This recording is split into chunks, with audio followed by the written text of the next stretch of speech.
Ko Ruapehu te Maunga, ko Takapu Moana te Moana, no Aotearoa ahu.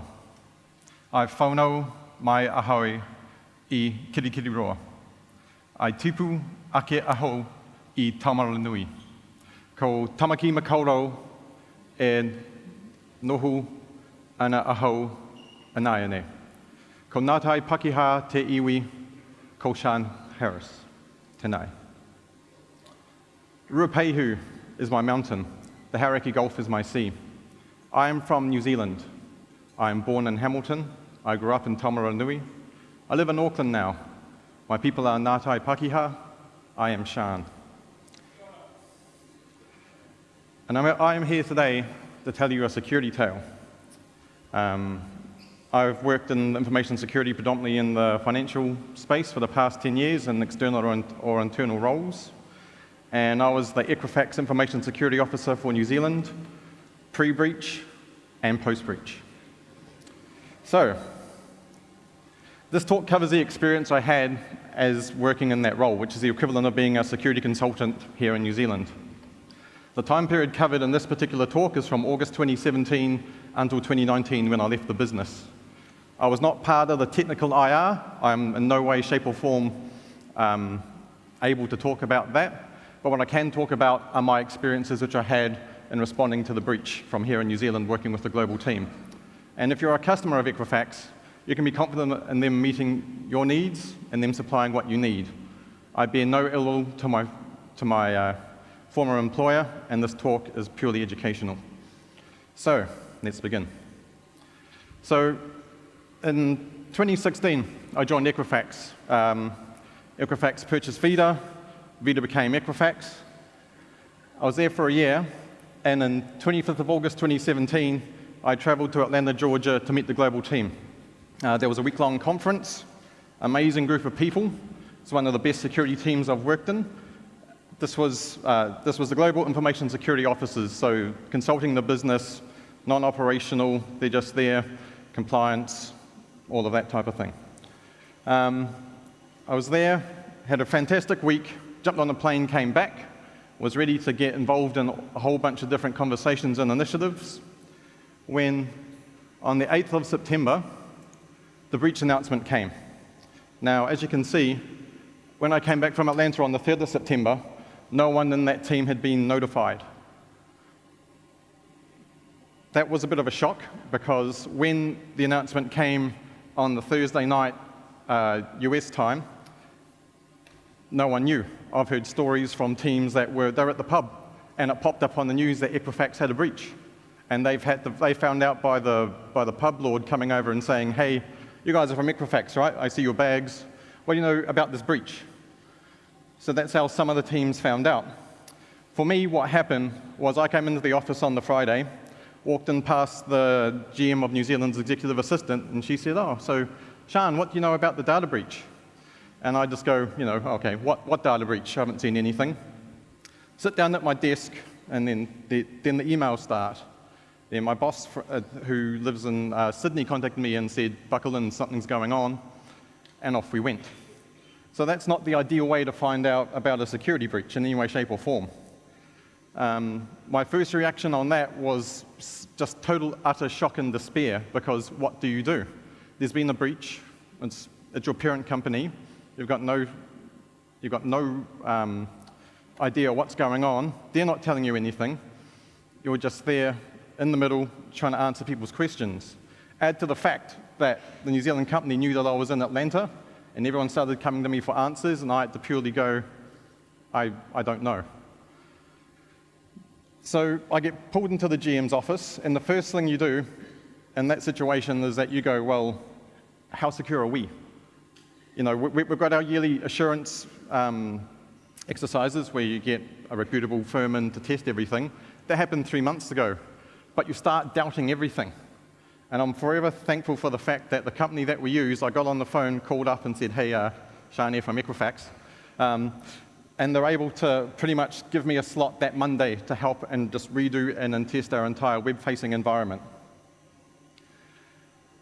And for about 2 weeks after that, I'm just depressed. I don't know what's going on. I'm not getting any information. I've got a one-liner from HQ saying, "Hi, don't worry, you're not involved in the breach. Australia and New Zealand are separate." And for New Zealand, that was kind of enough, because people would call me and just say, "Are we involved in this? No, we're not. Okay, can you give me something official? No, not yet. Okay, please give me one as soon as you can." But this is where I guess my journey started to change from my peers, as the other countries had a lot more assurance activities. My manager for the next 3 months after this, I think he had 282 client meetings in 3 months during the work side of things, so I kind of lost track with him, because he was looking after Australia, I'm in New Zealand. There's only 2 of us to cover the region at this time. Whereas for me, what happened was transformation activities begin, where 2 to 3 weeks after the breach announcement, there was a global company-wide communication saying, "Right, we've got this big body of work, we need you to help scope this." Okay. But for that to occur, because we're a global company, you had the main side of things in Atlanta, which was pretty much just being told what to do by the US government, various regulations, and compliance bodies over there, saying, "Right, here's these number of streams," which I think got up to 28, and then they would communicate it to Australia and New Zealand, and you're expected to kind of toe the line and prioritize what's going on. Now, I was in an office of 60 people. Of those 60 people, I had 2 development teams at the time. Those 2 development teams were on required compliance activities for New Zealand. We couldn't stop to do that. So the security remediation team became me. I was it. I was promised contractors that would start up soon, but because we were still going through merging activities, we had all these people lined up to start in December. Instead, what happened is that, you can't use those agencies anymore.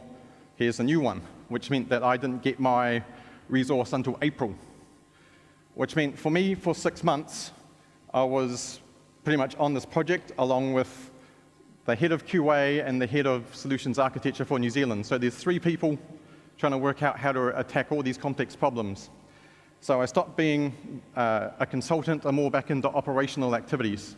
Over this period, I was BA, solutions architect, PM, help desk, just anything that needed done that would come to me. And that kind of put me in a weird position, because I was now the focal point for all of these activities going on around New Zealand, reporting to Australia that went back to the States, right? This big, long, giant reporting chain. And so what would happen is that my name would be just dropped into everything. So I'd be getting emails and phone calls and things all throughout the day, because I was the main contact point, which meant my day at this time started like this, and this is how it was for a good 9 to 12 months from memory.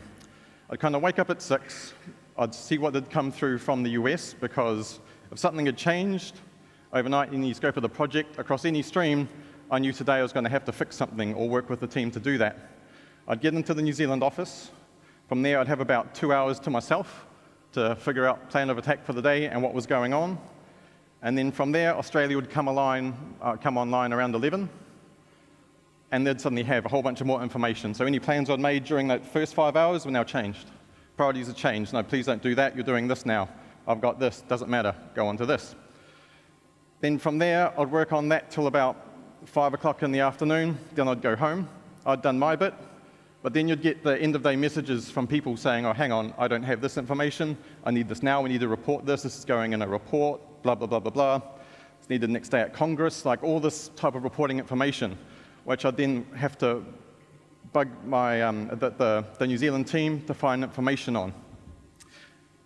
Now, one of the core pieces was that the infrastructure side of things was managed out of Australia. And I can tell you now, if anyone here is supported from a team in Australia and a breach happens, they're looking after their own. Do not for a second think that because you got an SLA, that they'll look after your company in the time of a breach, because all resources are just being chucked over there. It was a really trying period, and essentially I just had to lean on all the political capital, any friendships or anything to get done out of the Australian team, because they were wrapped up in Australia. Everything else I had to kind of do by myself in New Zealand with an outsourcer, and there was only so much I was able to do during that time. So that brings me on to these slides, which is just some, when you're, I'll call it in a post-breach world, security is very different, because it's no longer, here's our strategy, here's our long-term goal, we want to do this in 3 and 4 years. It's now, hi, we've got 8 months to implement an array of controls that are very complex. Let's go do this. And you're no longer a technology function. For me, it felt more like a product. And the product you're trying to get out is security, and your customer is regulators and compliance authorities. And the cost of doing that is not loss of sales or anything like that. It is huge fines and potentially going out of business. That's a completely different environment to work in. And if you're in a multinational company and you're doing all these type of activities, make sure all your territories are on the same, using the same project methodology. Because what will also happen at this time is that we transitioned from good old waterfall projects to agile, agile safe. And I thought, okay, this was going on worldwide. So there was a period of 6 months where I also became an agile coach, scrum master, because of the fact that I'd get this list of 28 different activities, and I had to prioritize it, put them in sprints, all of that, estimates, do all of those things, because that's what we were using down here in Australia and New Zealand. And when we were reporting back to the States, it just didn't feel right. They're like, why aren't you doing this? Where's this priority? Why aren't you doing all of this in parallel? But I later found out, like a year later, that they were still using waterfall methodology. So if you're reporting on agile to an area which is using waterfall, you've got a massive loss of communication, and that just makes things harder. Which is why, carrying on with my day, I'd go to bed 10, 11 o'clock at night with the phone at the side of my bed, and then at the time my daughter was 4 years old, so she'd be waking up at night. So I'd wake up to put her back to bed, and end up spending up 2 or 3 hours while she's asleep, responding to changes and things going on, trying to figure out what's going on, to whatever contractors picked up the ball, whatever PM's hassling me, just trying to find information so I can be prepared when I wake up in like an hour or two, that I know what the next steps were the next day. And what works in your country or territory may not work in another. Fight for what you know is right by your people. One of the biggest challenges which I had is that New Zealand is pretty unique in the fact that there's no local cloud presence in New Zealand, it's all in Australia. And with that comes all types of data sovereignty issues. So when you're looking for moving things to the cloud as a pattern in a global company, cool, that works in every other territory because they either don't have any data sovereignty or they're hosted in country. But with New Zealand, it's tricky. Because if you want to take advantage of AWS, Azure, or GCP, you're moving stuff to Australia. And there are specific contracts and clauses and regulations which require certain amounts of data to stay in New Zealand. And it was kind of funny from the fact that here I am, I'm down in this little corner of the world, 2 reporting layers deep to the States, and I'm the one kicking up the fuss about moving data anywhere offshore. I'm like, cool, that's a global pattern, doesn't work for us, can you please support us in other ways? And the biggest fights I had wasn't with other parts of the business, it was with the security team saying, why can't we use this pattern, why can't we use this pattern, why can't we deploy? Why won't you just do this? Can we do something like just put it in there and ask for forgiveness later? And I just had none of that. Not having any type of thing happen on my watch to New Zealand data, just so things can get fixed, right? Because I was comfortable with the environment, I still am, no need to change it. So there's that side of things, and then post-breach business incident response personal. The people with the most knowledge in your organization that you rely on the most, the 1 to 2 people that know everything about the company, have been there from day dot, they are the ones that suffer the most. They are the one that's pulled in every direction. Imagine having 28 different project streams come to you for information because they need to fill out their spreadsheet, their form, anything like that, in order to get things moving. Though that person becomes squeezed, they're going to become unhappy. I'm unhappy because that person's unhappy, and it just ends up in a giant pit of despair because you see them being hammered, they're being hammered along with you by all these other 28 different project teams and whoever's on deck that day, and it's tough. It's very tough. because I liken the situation I was in to if you think about a project that's going live, a big project, and you've got those 3 or 4 days where it's very intense, everyone's on board, everyone's fighting to get it done, fixing any issues. Imagine doing that for over a year and the toll that would take on anyone inside your organization, let alone a company of 60 people, where only probably 20, I think it was 20 to 30 were IT staff, right? That is a massive toll mentally and physically. You can't fake who you are under stress. Now, I mentioned this in my PurpleCon talk, where you know who you are, and if you're trying to put up some type of front or be something you're not, when you're in one of these situations, you're going to be found out, because if you're doing this for a year, something's going to give. So this is where I found out that empathy is my biggest strength. I may not be the brightest technically, but I know exactly what's going inside the business, how people are feeling, how I can get them to work. I just need to protect them from what's going on so they've got the confidence and the time to do what they're paid to do. And your mental health will deteriorate. This job broke me. I've got no shame in saying that. This broke me, and this broke other members of my team. I know of 2 people that got hospitalized for stress and anxiety and exhaustion. There are a number of people who missed family events, holidays, school events, anything and everything, because something needed to be done. I'm pretty sure the team in the States worked 18-hour days, 6 days a week for this whole period, because I'd come on Monday morning. There's a whole team working Sunday night, sort of like midnight in Atlanta, right? And that's the hidden cost, the mental health of people that are working on this project that's hidden. They're hidden behind the vendor success stories, the hi, we did this, and look, this is amazing. It's hidden behind stock price. It's hidden behind we spent this amount on security, because the real cost is to the people. Now, this became apparent to me because after a year of doing this, going back to Atlanta, and my whole team was still there. No one had left, apart from one team who managed to all get transferred to like a certain place a year afterwards in Argentina. But I'd been there for a year. I was absolutely empty, and I had the opportunity after Atlanta to go on holiday with my family for a month in Greece and the UK.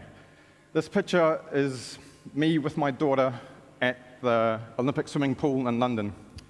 Now, I used to love taking her swimming, and this is the first time I'd done it in years. And kids that you know when something's up, because this photo was taken just after she told me, "Daddy, I missed you, take me swimming."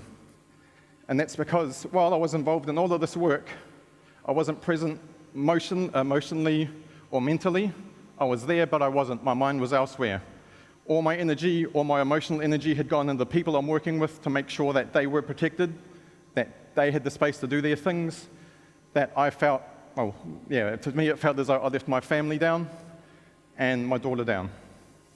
So, thanks to Equifax for an experience no training cert or anything can ever buy, and thank you for listening.